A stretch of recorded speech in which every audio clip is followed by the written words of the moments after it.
Now see at the lumber yard, see this check here? Look at that. I mean, sometimes you get stuff like that and you just can't help it. You just have to go ahead and buy them anyways. Here's, they got the price tags on there, and sometimes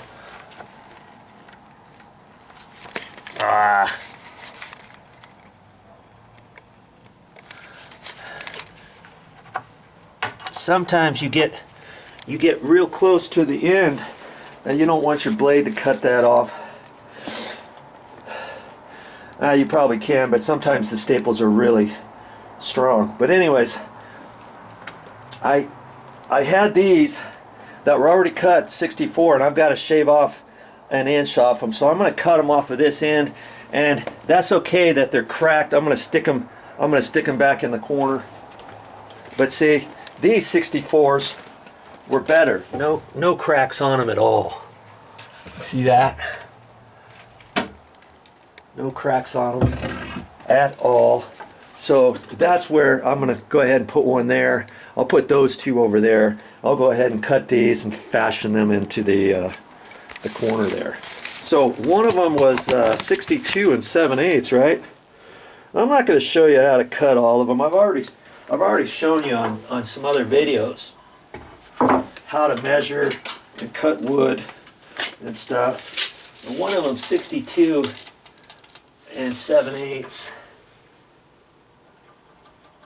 Right there. Get my square out.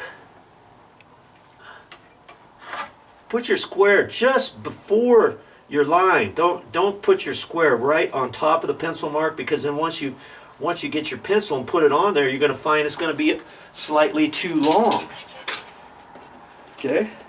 So you have to always hold your square just behind it. You'll figure out what I'm talking about when you get your pencil in there.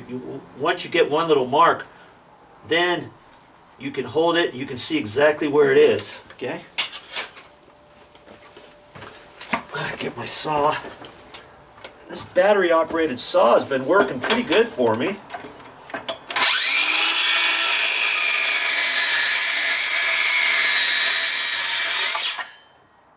See how that piece just cut right off in two.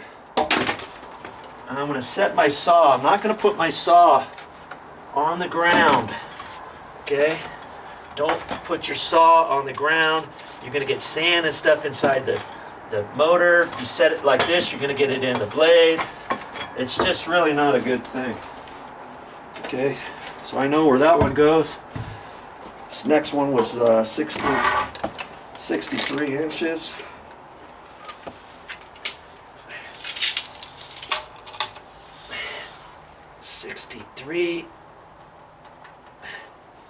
Right there.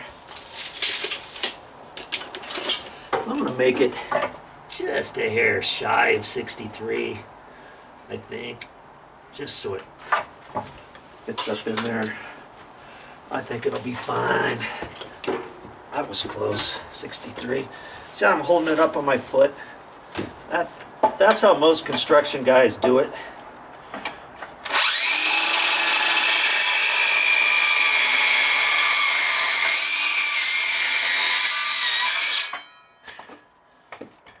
Try not to force your blade through it, just let it kind of go naturally.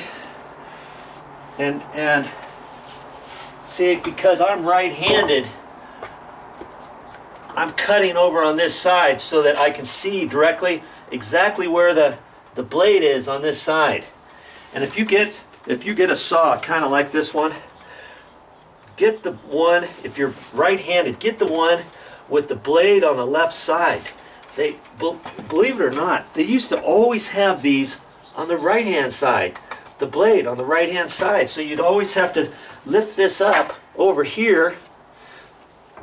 If you were right-handed, hold it here, lift it up over here, look over like this, make sure you don't cut your leg off, and look and see if you can see the line over there. It was awful.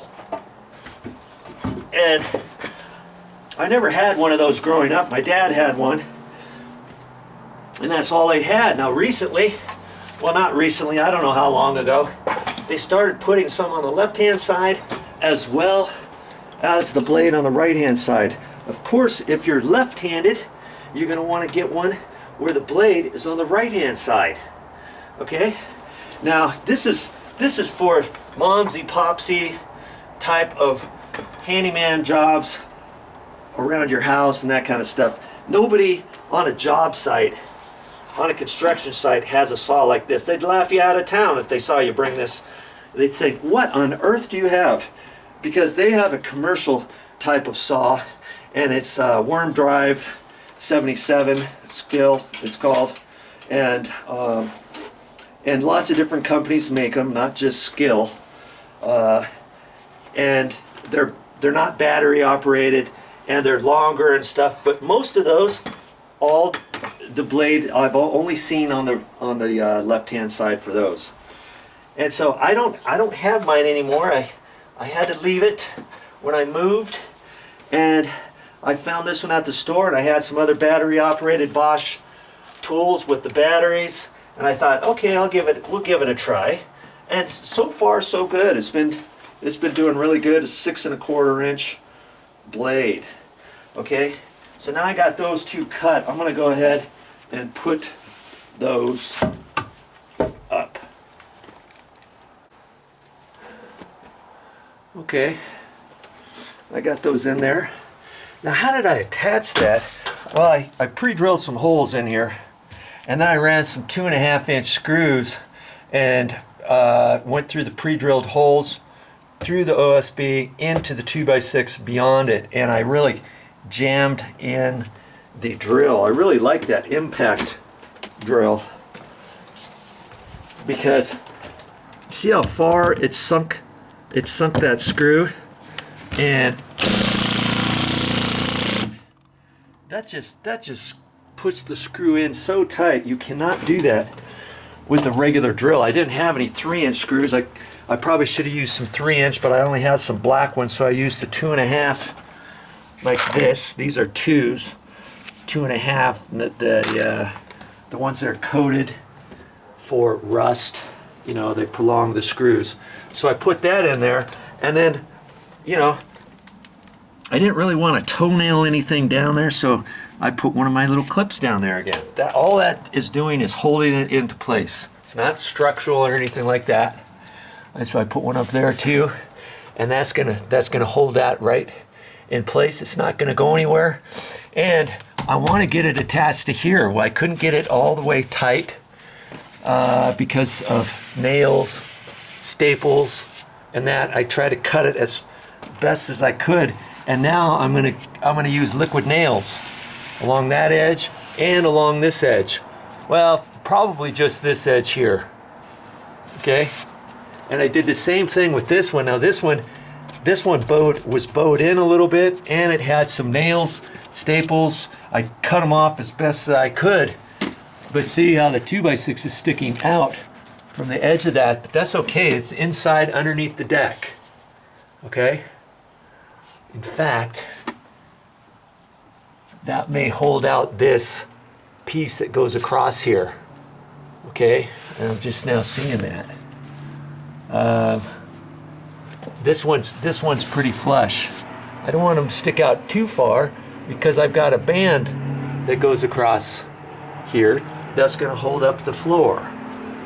All right, so I don't know. I think I can leave it. It's not sticking out that far. It'll still be okay.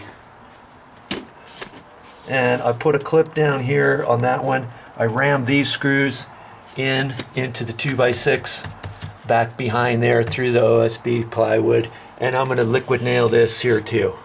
And I'm going to put another clip. Man, I've already gone through 5 feet of that hat track, not hat track, the channel, the track, the metal stud track, metal track. So I've got to get some more of that. Man, look at that. It looks like it's getting ready to spit on me. I felt just a few little sprinkles. See, here's some sprinkles down here. I hope I don't get rained out. I may have to quickly put all my stuff here and bring it over here. If it's just going to spit a little bit, maybe I can do that and keep working. I don't know. All right, so now I've got to measure this, and I'm gonna attach that across, put this one across, and then I'll put the 2x6s underneath it. I'm not gonna run this 2x6 all the way up to there and then fill that in, because I want this 2x6 to go all the way across. It's gonna go all the way across. This one's gonna go all the way across. And then when I put this one, I'll screw that up in there, put some liquid nails on it, get that up in there, attach it to the wall somehow. I'll get her. Okay, that's my next little bit. Doing that and putting these 2x6s. I got one here and one up against the wall, just like that. Okay, I've only got a few screws in this. I'm gonna go ahead and take that out, and I'm gonna cut a notch in it. Boom, boom. That's gonna allow my 2x6 to go up here nice and tight to the wall. I want it tight to the wall, I think. And I've got 3/4 of an inch for my flooring, plus 5.5 inches. So that's 6 1/4, and I made this about 6 1/2. Okay? And so I'm gonna go ahead and cut that out with my skill saw. Put it back up. Man, I wouldn't have thought about that had I not been making these videos. So thanks for watching. There we go. 6 1/2 inches to the notch or so, and I only need 6 1/4. So now because this is flush where the floor is going to be, and the flooring is 3/4 of an inch, and then from there I've got 5.5 inch 2x6 flat going along here. Okay, so that's 6 1/4, and I've got about 6 1/2. I got that flush. Man, I'm gonna have to watch that when I do these over here before I nail them up to see if they stick out, and I'll have to notch those as well. Okay, onward. Let's get these top plates installed. Now see here, common knowledge and logic would be to install this 2x6 from here over, and then put the bottom one in just like how it is. Okay, this is just metal flashing, and so I don't want to attach that to that or anything for right now.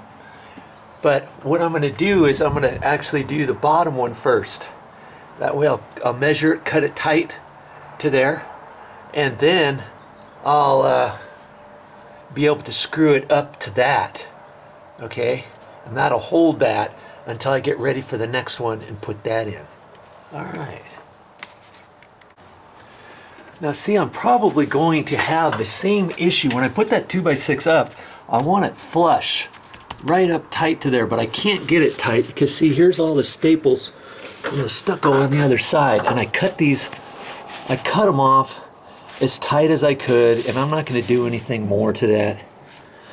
All right, I'm just gonna hold the 2x6 up there, and then if it sticks out beyond this edge, which it probably will, I'll see how far I have to do it. Then I'm gonna have to take the 2x6 and I'm gonna have to rip the whole thing all the way across, you know, so it's flush with this edge.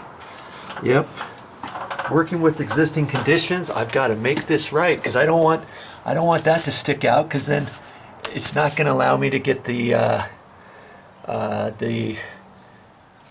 ledger support for the floor. I want that to be nice and flush with all of this. Okay. Now I've got to rip off 3/8 of an inch on here, and I could get a straight edge, but I don't have a straight edge. I could use a long 2x4, or I could just use my pencil. And I'm going to hold it right on there, and I'm going to put my finger right on the wood, behind the wood. Let's see if I can do this. I usually do it without gloves. I'm going to hold my finger. I'm just going to let it run on there, right there. I'm not going to let go where that is. Look at that. I had a mark down at both ends, and I've lined it up. There you go.